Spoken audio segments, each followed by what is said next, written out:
Évolution statutaire, qu'est-ce qui attend la Guyane et quel pourrait être le chemin à parcourir pour doter la collectivité d'un nouveau statut d'autonomie? Faisons un peu de politique fiction ce matin. Imaginons, ça y est, le gouvernement et les élus guyanais ont trouvé un accord, un compromis entre les demandes des uns et les limites des autres.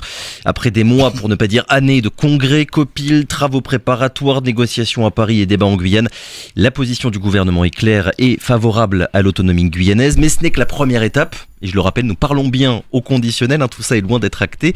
Première étape car, et c'est ce qu'on observe en ce moment un petit peu pour la Corse, pour qu'un nouveau statut devienne effectif, une révision de la Constitution française est nécessaire. D'où la question qu'on se pose ce matin, une telle révision est-elle possible au regard des forces politiques en présence? Et là on parle bien des forces politiques de l'Hexagone, Assemblée nationale et Sénat. Pour en parler, Patrick Lingibé, notre invité ce matin, bonjour. Bonjour. Et merci beaucoup d'avoir à nouveau accepté notre invitation, Patrick Lingibé, pour faire un petit peu de pédagogie juridique, on va dire, ce matin sur ce qui pourrait se passer. Parce que entre les débats purement guyanais, les négociations avec le gouvernement et l'éventuelle réforme de la Constitution, c'est pas facile de s'y retrouver quand on n'est pas un expert pour comprendre véritablement vers quoi on est en train d'aller. Je le précise, ce matin, on parlera pas du fond, du projet en tant que tel, mais bien du processus qui pourrait être enclenché en cas d'accord. Déjà, première question, Patrick Lingibé, pour prendre le sujet à la racine en quelque sorte. Pourquoi est-ce qu'il faudrait réviser la Constitution française pour doter la Guyane d'un nouveau statut? C'est quoi l'objectif de cette démarche finalement? Alors, il faut savoir que la révision de la Constitution pour l'outre-mer, en général pour les collectivités, résulte de travaux du Sénat. Oui. Particulièrement celle, alors pour l'outre-mer, la commission Magras. Michel Magras, qui était l'ancien sénateur de Saint-Barthélemy.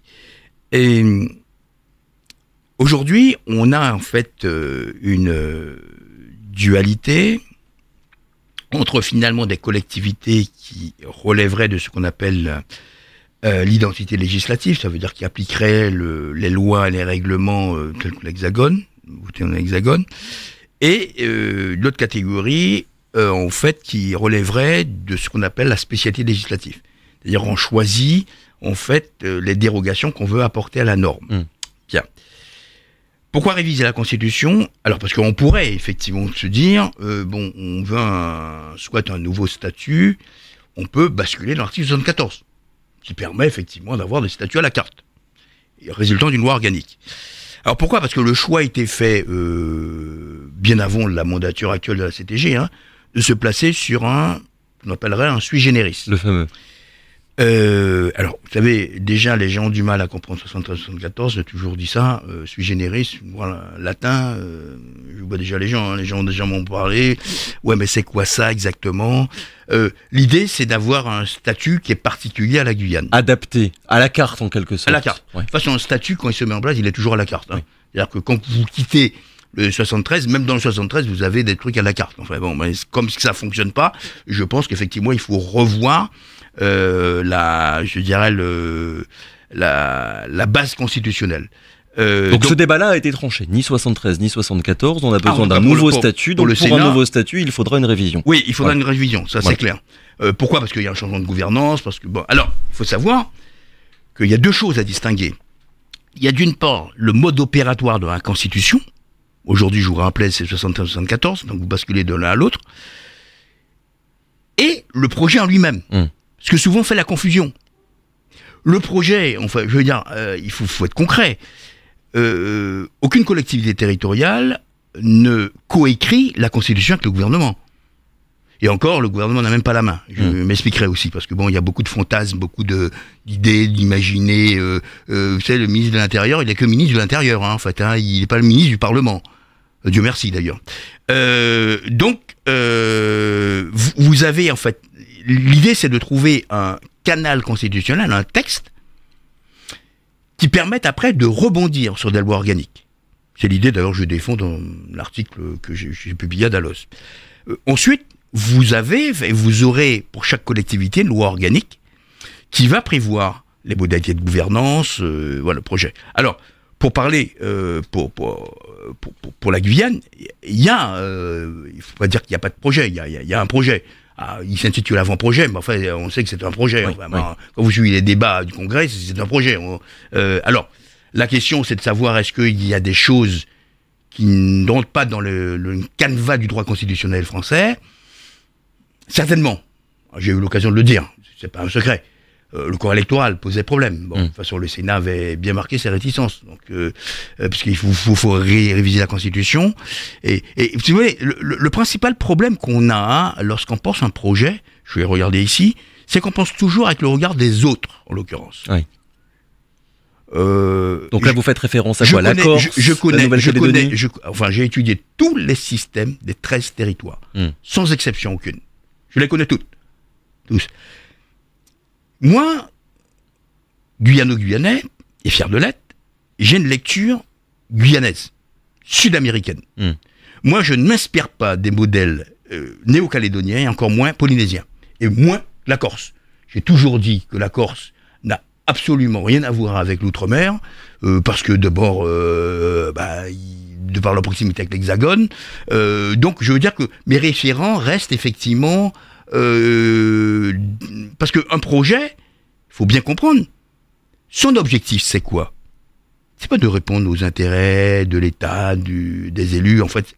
Le bénéficiaire final d'une réforme statutaire, c'est qui? C'est le citoyen. Ça veut Oui, dire l'argument principal qui revient pour dire nous devons doter la Guyane d'un nouveau statut, c'est que, voilà, on a besoin d'adapter les politiques nationales. Pourquoi? Parce que le citoyen, lui, ce qu'il demande, c'est d'avoir effectivement un carburant moins cher. Et ça veut dire que s'il était effectivement pris dans l'écosystème environnemental, enfin, qui nous entoure, il serait moins cher. Si effectivement on avait accès à des produits, voilà, c'est ça, c'est le plan pratique. Il faut être pratico-pratique. Mais est-ce que toutes ces questions-là, Patrick Lingibé, seraient réglées si cet avant-projet, du coup, qui est en discussion actuellement, devenait réel? Non, non. Enfin, c'est un début. Non, pourquoi? Parce qu'il y a une partie des problèmes, il faut pas l'oublier, qui n'ont rien à voir avec les collectivités territoriales. Hein. C'est important de le dire. Oui, non, c'est-à-dire que les problèmes... J'ai rappelé d'ailleurs, puisque j'ai été auditionné en février dernier par le Sénat sur les compétences de l'État dans l'outre-mer, et notamment sur la justice, je rappelais que les crises sociétales en outre-mer n'ont rien à voir avec des compétences locales. Hein. Ce sont des compétences régaliennes. Sécurité, santé, immigration. Quelle que soit l'évolution statutaire, les adaptations que nous aurons, jamais une collectivité territoriale, quelle que soit son autonomie, ne pourrait être dotée de compétences régaliennes. C'est constitutionnellement interdit.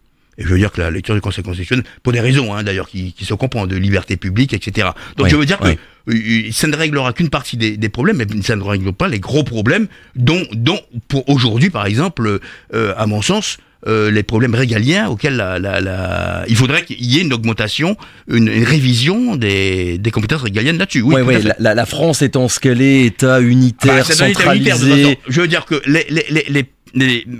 les projets qui pensent un instant, très sincèrement, et ça on va être objectif, que des collectivités auront des titres dans la Constitution, je veux dire que on rêve, hein. Ça veut dire quoi très concrètement pour les gens qui vous écoutent, avoir un titre dans la Constitution? Non, ça veut dire que, vous voyez, c'est né de l'idée que la Nouvelle-Calédonie a un titre. Oui. Je crois 12 transitoires. Donc de 3 articles. Et qui a fondé la loi organique de la Nouvelle-Calédonie. Sauf que la Nouvelle-Calédonie a eu cette spécificité parce qu'elle s'inscrivait dans un schéma d'accession à la pleine souveraineté, l'indépendance. Bon, c'est plus le cas là. On peut penser ce que l'on veut, mais c'est plus le cas. Bon, c'est pour ça que d'ailleurs le corps électoral va être dégelé, parce que c'est une exigence même internationale maintenant. Non, c'est-à-dire que l'idée, c'est parce que vous avez plusieurs catégories d'États. Vous avez l'État unitaire, la France, l'État régional, c'est-à-dire dans sa constitution, il y a une force régionale. L'Espagne, par exemple. Vous avez l'État fédéral. L'Allemagne. Problème, c'est que la France est une culture constitutionnelle qui est la sienne. On peut penser ce que l'on veut. Vous savez, moi, je suis un pragmatique. Quand je j'élabore un projet, c'est de m'assurer sa sécurité juridique. Mais naturellement, je parle avec les codes des autres. Si je parle avec des codes différents, on va pas me comprendre. Hein. C'est évident. On va dire, bon, bah, écoutez, maître, ça vous ressemble pas, vous rêvez. Je veux dire par là que la Constitution française n'a pas été pensée en 58. Je suis le premier à le regretter parce que je crois à l'État régional, mais c'est pas le cas. C'est un État unitaire. C'est-à-dire les relations avec les collectivités territoriales sont toujours des relations, effectivement, non pas de souveraineté, mais de délégation de compétences. Et ça ne changera pas tant que la Constitution restera ce qu'elle est. Là, on ne parle pas de réforme. Non, il n'y aura pas de réforme, de mutation de la Constitution française. Ouais. Il faut oublier ça. Et pour une raison très simple. Parce qu'il faudrait, à ce moment-là, réviser même le paradigme constitutionnel français. Je sais pas si les personnes se rendent compte ça, de basculer d'un État millénaire unitaire à un État régional ou fédéral encore plus. Même si j'y crois. Mais je veux dire par là que politiquement, c'est pas possible. Je rappelle que le président de la République n'a pas de majorité parlementaire pour faire une réforme de fond de la Constitution. Très clair. Et celui qui décide vraiment de la révision constitutionnelle et de l'évolution d'ailleurs de la collectivité territoriale, c'est pas M. Darmanin, hein. C'est encore moins le président de la République. Mais je crois qu'il faut se rendre compte aussi. Hein. C'est M. Gérard Larcher. Le président du Sénat. Et c'est le Sénat. Républicain. Sans le Sénat, il n'y aura aucune évolution institutionnelle. Oui. Et c'est un petit peu ce qu'on est en train de voir en ce moment avec le cas corse, où il y a eu pour le coup des déclarations... Pour moi, la Corse, on s'est beaucoup emballé pour la Corse. Je rappelle quand même un principe. La notion d'autonomie, bon, parlons-en. Moi, j'ai écrit un article avec mon amie Véronique Bertil sur la notion d'autonomie. Qu'est-ce que c'est? Pourquoi on y croit? Parce que moi, je suis fortement autonomie. Je crois que c'est l'avenir. Mais je ne parle pas uniquement pour l'outre-mer. Bon. Sauf que la notion d'autonomie, il faut le savoir. En Outre-mer, parmi les collectivités territoriales d'Outre-mer, ils sont pratiquement toutes dotées, sauf Wallis et Futuna, de la collectivité de l'autonomie. Il faut le savoir. Ils sont tous dotés de l'autonomie. Article 74. Sauf que la seule qui a véritablement une autonomie, c'est la Polynésie française. Les autres n'en ont pas. Pour quelle raison? Non, parce qu'ils n'ont pas souhaité. Ils n'ont pas souhaité parce que bon, parce que l'autonomie poussée à son maximum, l'article 74 vous permet, d'ailleurs, c'est le seul article de la Constitution qui prévoit l'autonomie, hein. Il n'y a pas d'autre, en fait. Patrick Lingibé, je me permets de vous couper. Là, en vous écoutant, j'ai quand même l'impression que finalement, le message qui ressort de tout ce que vous êtes en train de dire, c'est que les débats dans ce moment, ça ne sert pas à grand chose.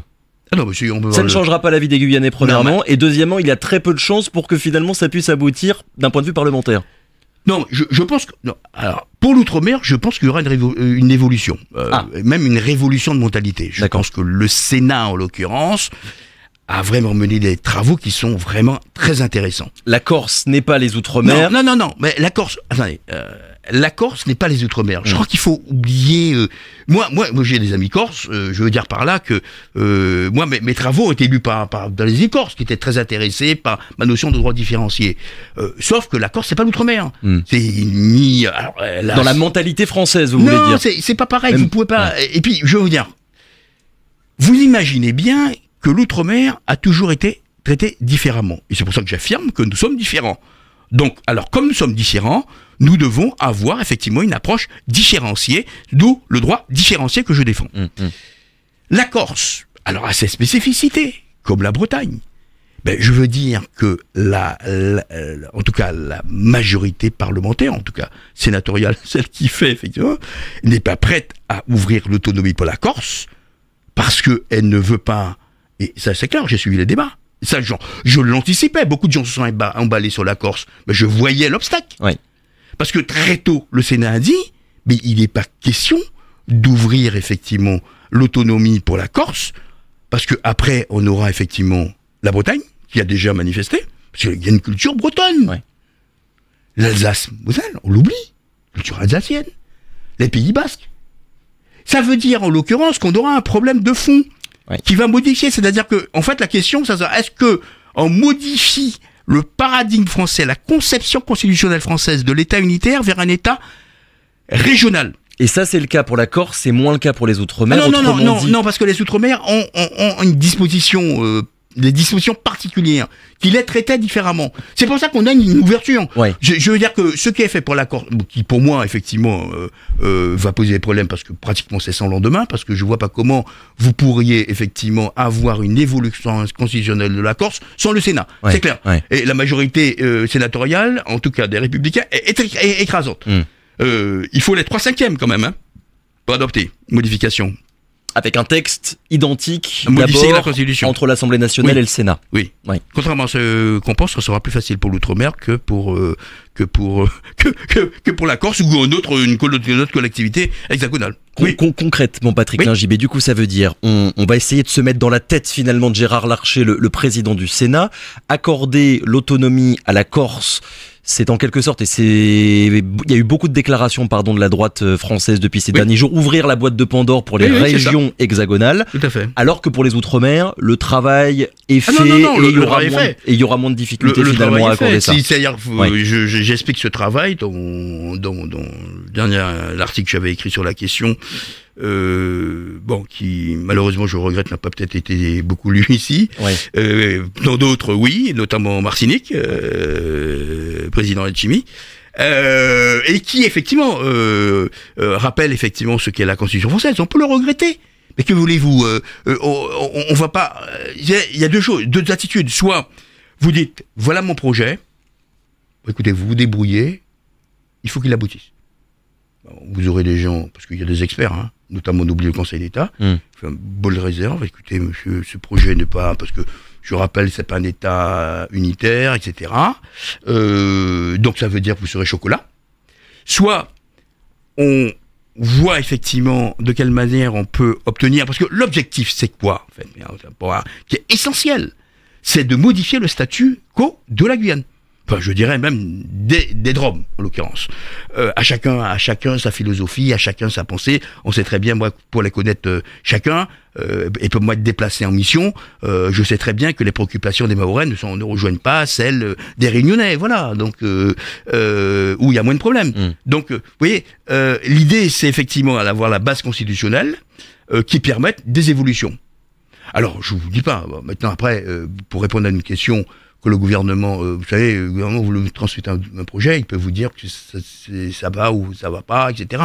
Bon, apparemment, j'ai compris, il dit rien. Bon, bref, vous savez, vous pouvez laisser les gens aller, s'enfoncer, effectivement, et puis au dernier moment dire, bon, écoutez, votre projet, je n'en ai pas, ou alors, il tient pas la route, etc. Justement, c'est quoi j'ai une lecture plus sécurisée, vous voyez, sur le plan juridique. Justement, c'est quoi l'avis un petit peu qui peut ressortir? Vous voyagez beaucoup, Patrick Lingibé, vous serez à Paris la semaine prochaine. Quand vous faites le tour des institutions françaises, quand vous parlez aux personnes physiquement de tous ces sujets-là, les hauts fonctionnaires, le Conseil d'État, les cabinets ministériels, comment est-ce qu'on regarde le projet guyanais? Non, il y a des choses intéressantes. Alors le problème, c'est qu'ils ont été bloqués sur le corps électoral, pour tout vous dire, et puis en fait la constitutionnalisation. Là, c'est pas, enfin comme j'y ai pas, enfin bon parce que comme je suis venu bien après, donc la constitutionnalisation, c'est clair que bon, voilà, il faut bien imaginer ce qui se passe dans la tête de juristes, de personnes où je connais très bien le Conseil d'État, je commande beaucoup de décisions du Conseil d'État, j'ai été formé par des membres du Conseil d'État, donc je connais la culture française, la culture juridique française. Il y a des choses, si vous voulez, qui peuvent effectivement arrêter. C'est bon, et oui, parce qu'il on voit pas trop de solutions.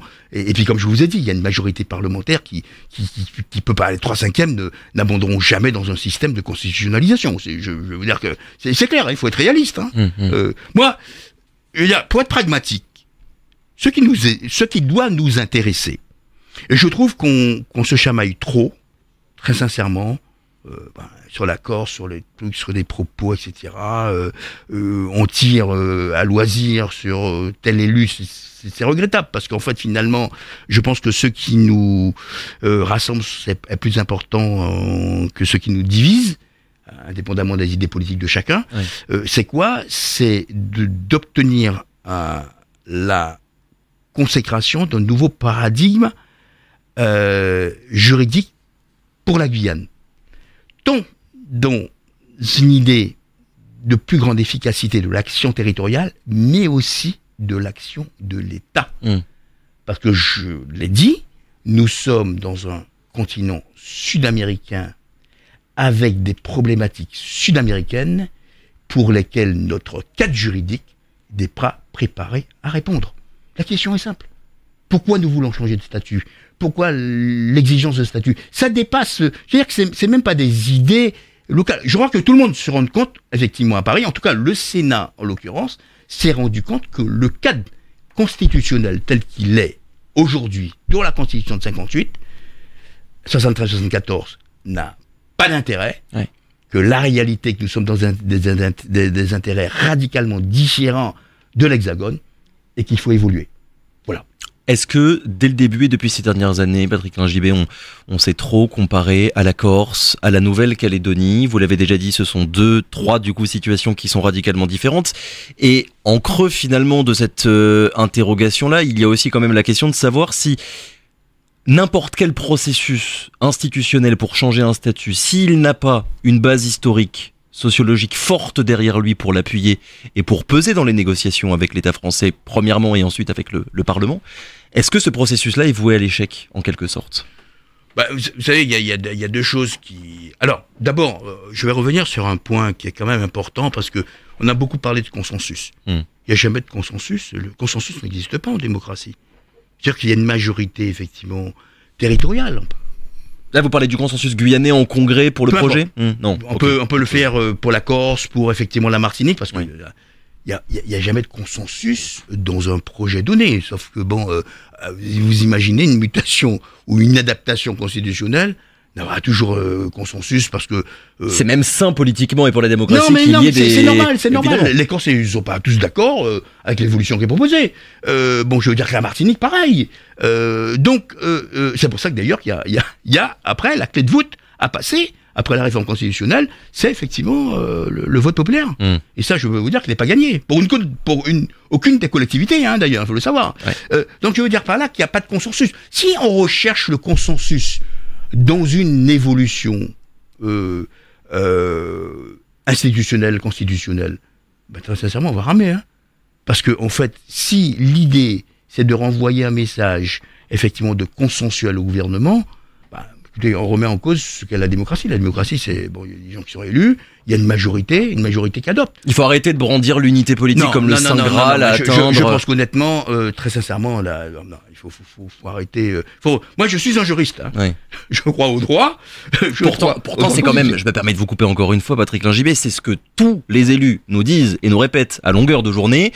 L'unité sinon rien, l'unité pour peser face à Emmanuel Macron. Les Guyanais ont été trop longtemps divisés. C'est quelque chose qui revient tout le temps. Oui, mais attendez, vous n'aurez jamais une unité totale là-dessus. Il faut arrêter, en fait, d'imaginer. On n'est pas dans un monde de bisounours, on est dans un monde, effectivement, où les gens, effectivement, pensent des séquences différemment, politiquement. Et d'abord, plus vous vous rapprochez d'élections, d'ailleurs, municipales, plus vous aurez, effectivement, des différences. Par exemple, on s'étonne pourquoi les maires ne sont pas peut-être sur la même longueur d'onde. Je vais vous expliquer pourquoi. C'est pas propre à la Guyane. J'étais intervenu comme expert, parce que je suis expert auprès de l'association des collectivités, des communes et des collectivités d'outre-mer, une association majeure, en l'occurrence, qui représente plus de 80% des ultramarins, je veux dire de la population ultramarine. Donc vous avez une fenêtre d'appréciation qui est très intéressante. Moi, je m'en sers beaucoup pour observer. Mais j'étais intervenu en Martinique, c'était le congrès de Martinique, sur la question institutionnelle. Il y a eu débat. Je vais vous dire, les maires, c'est d'abord les premiers à récolter tous les problèmes des gens. Même les problèmes qui ne relèvent pas de la commune. Tous. Je veux dire que c'est passez-moi l'expression, les boucs émissaires, en fait, de la République. D'autant plus qu'ils sont agents de l'État aussi dans certaines fonctions. Donc, je veux dire que ce qui préoccupe un maire, c'est de savoir comment il va faire fonctionner son service public, comment il va régler des problèmes qui ne relèvent pas de lui. C'est-à-dire que c'est du terre à terre. Donc, quand je vous parle, les maires martiniquais, guadeloupéens que j'ai rencontrés, ou même d'autres, j'ai rencontré par exemple les maires notamment de Polynésie, Je veux dire qu'ils sont sur des paradigmes qui sont très du quotidien. Donc je veux dire que ça ne m'interpelle pas que, vous voyez, les maires ont une pensée différente, parce que eux, c'est le budget qui compte. Réalité matérielle différente. Quels sont les moyens que j'ai pour effectivement satisfaire quotidiennement des problèmes, le ramassage des ordures ménagères. Voilà. Donc voilà. Donc non, je voulais dire que. Donc la divergence n'est pas forcément politique et intellectuelle, mais concrète, quotidienne. Non. Après, ce qu'il faut comprendre effectivement comment le schéma constitutionnel français fonctionne. Oui. Faut le dire. Il y a des exigences. Non, mais des exigences. Voilà. Dernière question en quelques secondes, s'il vous plaît, Patrick Lingibé. Là, on anticipe depuis tout à l'heure, vu que pour l'instant il n'y a aucun accord. Emmanuel Macron va arriver dans quelques jours en Guyane pour son escale avant de partir au Brésil. Est-ce que vous attendez vraiment quelque chose de ce déplacement? On n'est quand même pas sur le même modèle, on a un petit peu parlé de la Corse là depuis tout à l'heure, sur le même modèle que le déplacement présidentiel au mois de septembre dernier, quand Emmanuel Macron, là pour le coup, n'était venu que pour la Corse et pour prendre la parole devant les élus corses. Qu'est-ce que vous attendez? Personnellement, rien de particulier. Rien. Pourquoi? Parce que vous avez bien dit que c'est une escale. Je pense que... Non, mais... Moi, j'ai pas de langue de bois. La visite d'Emmanuel Macron s'inscrit dans un calendrier international. L'objectif, c'est le Brésil, l'Amérique du Sud. Donc, alors je veux dire qu'on peut dire, c'est bien, je comprends la demande légitime qui s'adresse aux élus, etc. Mais bon, je veux dire que le voyage présidentiel n'a pas été pensé pour ça. Moi, je sais pas. Je veux dire, alors, on peut toujours me corriger, mais enfin bon, dire pour faire de l'à peu près, pour moi, je pense. Non, enfin bon, je n'attends rien. Honnêtement, c'est pas le même. Vous voyez, il s'était déplacé en Corse pour parler effectivement à l'Assemblée de Corse, dans le cadre d'un cheminement constitutionnel de la Corse. Bon, voilà. Je pense que Emmanuel Macron est bien conseillé. Il sait très bien que l'autonomie de la Corse pose de gros problèmes et que ça passera pas, et que l'outre-mer en pose moins. Enfin, il pose des problèmes. Mais je veux dire, son évolution constitutionnelle, contrairement à ce que l'on pense, est très avancée. Évidemment, si on base sur le du Sénat, et on sait très bien qu'on n'aura pas d'évolution institutionnelle sans le Sénat. Patrick Lingibé, merci beaucoup. Si vous voulez, c'est ce que on aurait eu besoin d'une heure de plus pour essayer de comprendre tous les tenants et les aboutissants. Ce que je voulais dire à résumer, vous voyez, pour parler de notre cas guyanais, notre pays, de notre territoire, nous voulons toujours nous référer à d'autres pour affirmer ce que nous sommes. Et le problème, c'est que ne pas assumer en réalité ce que nous devons être. C'est ça qu'il faut retenir, je pense. Moi, c'est ce que je retiens, moi, en tant qu'intellectuel guyanais engagé, ultramarin d'ailleurs, j'ai écrit beaucoup pour l'outre-mer, c'est ça, en fait. Cessons effectivement de nous comparer à d'autres et soyons nous-mêmes. S'inspirer sans se comparer oui, tout à fait. D'autant plus nos problèmes sud-américains sont bien sud-américains et guyano-guyanais, mes amis. Je vais vous dire, pour moi qui connais effectivement les problèmes des autres outre-mer, voilà. Merci encore Patrick Lingibé d'avoir répondu à nos questions, et je renvoie tous nos auditeurs à cet excellent article que vous avez signé pour la revue Dalloz, dans lequel vous revenez sur tout ce que vous avez commencé à nous expliquer depuis ce matin. Merci encore, à bientôt.